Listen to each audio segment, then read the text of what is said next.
आप राहुल को जेल नहीं भेजते, रॉबर्ट वाड्रा को जेल नहीं भेजते, एक आम आदमी है, आपने उसको जेल भेज दिया। मतलब राहुल जी को हम जेल नहीं भेजते, ये हम जानबूझकर ऐसा करते हैं। कह रहे हैं वो अभी दिल्ली के चुनाव में दोनों एक दूसरे को चादर उड़ा उड़ा के एक दूसरे को जो है स्वागत कर रहे थे, एक दूसरे को फूल दे रहे थे, और आज एक दूसरे को गाली दे रहे हैं। बहुत छोटा कर लो, ये रोज रोज का नहीं चलेगा। बोले बोले जल्दी, मैं 2 मिनट। हाँ बोले बोले संजीव जी, क्योंकि मैं चुनाव लड़ रहा था और चुनाव जीत के आया हूं।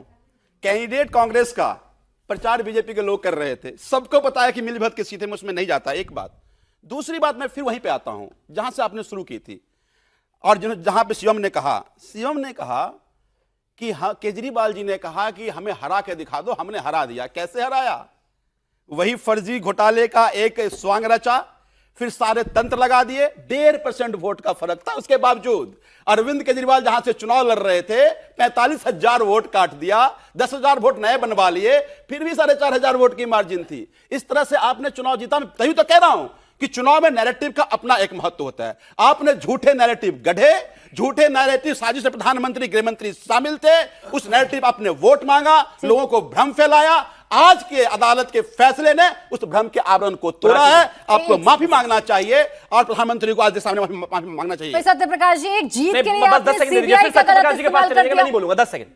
इन्होंने अभी कहा कि भाई फर्जी नैरेटिव से चुनाव जीता, हमारे नेताओं पर झूठे आरोप लगाए, ये लगाए, शीला दीक्षित चोर हैं, नितिन गडकरी चोर हैं, विक्रम मजीठिया चोर हैं। कम से कम 50 लोगों पर झूठे आरोप लगाकर और माफीनामा देकर तो ये पैदा हुए। इनकी पार्टी की पैदाइशी दूसरों पर चोरी हमने सीबीआई भेजी और फिर माफी नहीं भेजी। और सुनिए, हमारा आरोप था, फिर माफी भी हमारा आरोप था। हाँ, तो फिर माफी की मांगी। लेकिन हमने कांग्रेस से सीखा। ये कांग्रेस से लगाया, कांग्रेस से सीख रहे हो तो हम आपकी तरह से नहीं है, हम आज भी मानते हैं, हम आपकी तरह माफी मांगेंगे। हम आज भी मानते हैं अरविंद केजरीवाल चोर थे, हैं और रहेंगे और जेल जाएंगे और कंविक्ट होंगे। बेशर्मों कोई सीमा नहीं है, कुछ भी कर लो। बेशर्मों कोई सीमा नहीं है, तभी तो आम आदमी पार्टी पैदा हुई है। अरे रुक जाए, तभी तो पैदा हुई है, वरना पैदा ही ना होती।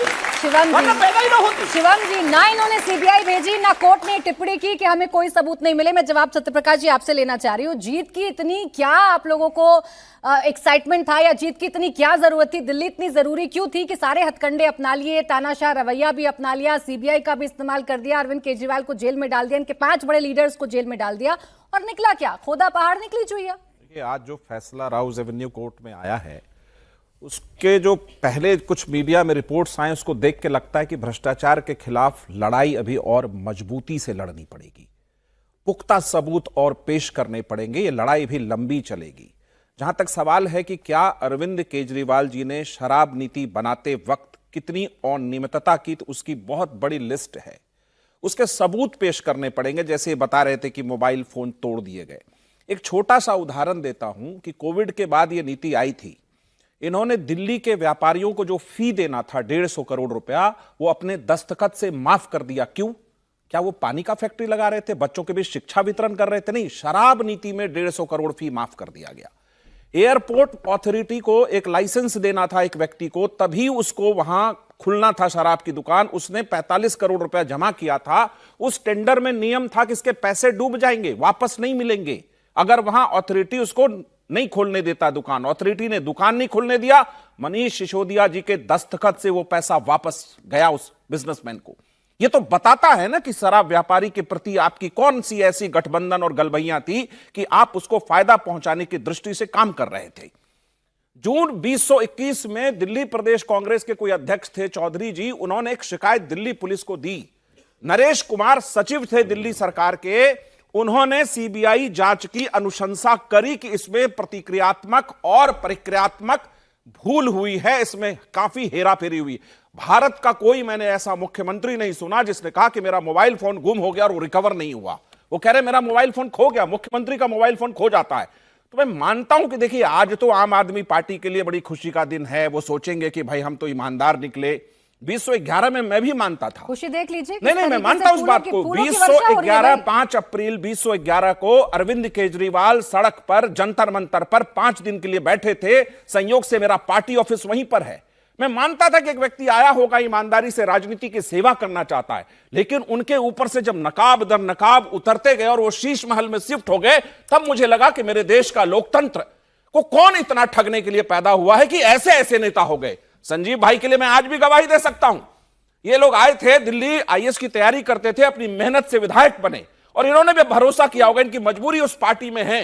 लेकिन अरविंद केजरीवाल जिस स्वाति मालीवाल के साथ वहां बैठे थे, उसी स्वाति मालीवाल के का आरोप है और एम्स का रिपोर्ट है कि सीएम के हाउस में उनको पीटा गया।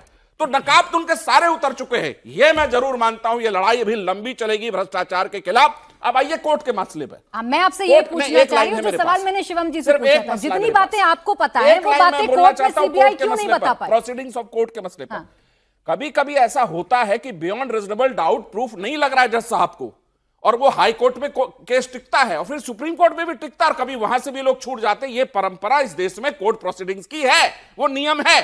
तो अभी जो सरकार की तरफ से बात आई है कि सीबीआई हाई कोर्ट जाएगी, जो कहा वो आपने ये सुना? लड़ाई देखिए प्राची जी, भ्रष्टाचार के खिलाफ भ्रष्टाचार इतना आसान नहीं है। भाई वो बहुत शार्प है, नहीं लगते, वो ऐसा नहीं कि यहाँ से ले गया पैसे और आपको दिखा के ले गया है। उसमें ये बहुत कह रहा है बड़ी ये सत्यप्रकाश जी, लड़ाई, बिना सबूत के आप नेताओं को लड़ाई फंसाया अभी गया। बहुत बड़ी लड़ी आरोप पत्र में बहुत कमियां देखने को नहीं मिली। है। आरोप पत्र का किसी गवाह से कोई लेना देना नहीं है। आरोप पत्र गवाहों के बयान का समर्थन नहीं करता है, ना कोई सबूत मिला, ना कोई बरामदगी हुई। ये ऐसा नहीं है कि किसी सबूत से, ये ऐसा नहीं है सत्यप्रकाश जी की किसी सबूत से इत्तेफाक नहीं रखता कोर्ट। कोर्ट तो सीधे सीधे खारिज कर रहा है भाई। वो कह रहा है कि पर्याप्त सबूत नहीं है। मैं राउज एवेन्यू कोर्ट के उस फैसले पर यहां कोई टिप्पणी इसलिए नहीं करना चाहता। कोर्ट प्रोसीडिंग्स है, सीबीआई ऊपरी अदालत में। जब मैं बड़े स्तर पे कहना चाह रहा हूं कि भ्रष्टाचार के खिलाफ लड़ाई लड़ने के लिए इस देश की तमाम संस्थाओं को और सभी लोगों को बहुत बड़ा व्यापक पैमाने पर युद्ध करनी पड़ी, क्योंकि वो कोर्ट से छूट जा रहे हैं बिना सबूत के अभाव में। आप सबूत आपको पेश उदाहरण नहीं कर पा रहे ना? प्राची जी एक उदाहरण दे दूं आपको। भाई आप सबूत नहीं पेश कर पा रहे। हो गया एक लाइन। हाँ, बिल्कुल आपको एक सबूत, एक उदाहरण देता हूं केस का। छावड़ा गैंग रेप केस है, हाई कोर्ट फांसी देता है, सुप्रीम कोर्ट में जस्टिस चंद्रचूड़ बैठे हैं और छोड़ दिया तीनों अभियुक्त को। एक अभियुक्त हत्यारा है उसमें समाज में। आप समझिए इस चीज को कि ये लड़ाई बहुत मुस्तैदी से लड़नी पड़ेगी। लेकिन जितने कन्विक्शन के साथ आप कह रहे हैं कि इन्होंने भ्रष्टाचार किया है, इतना कहना है, मैं नहीं जानता। ये देश जो शिवम त्यागी कह रहे हैं, जो सत्यप्रकाश जी कह रहे हैं, वो तो नहीं मानेगा। जो कोर्ट कह रही है वो मानेगा देश, और आज कोर्ट ये कह रही है कि गलत केस में फंसाया गया, लड़नी पड़ेगी। भाई गलत केस में फंसाया गया, कोर्ट तो ये कह रही है। अब गलती किसकी आप ये बता कह रहा हूं, ठीक है कोर्ट को अपना हक है कहने का और विपक्ष को हाई कोर्ट जाने का हक है। मैं ये कह रहा हूं कि भ्रष्टाचार के खिलाफ, चाहे वो मेरे खिलाफ हो, चाहे केजरीवाल के खिलाफ हो, किसी के खिलाफ, वो लड़ाई बहुत मुस्तैदी से लड़नी पड़ेगी।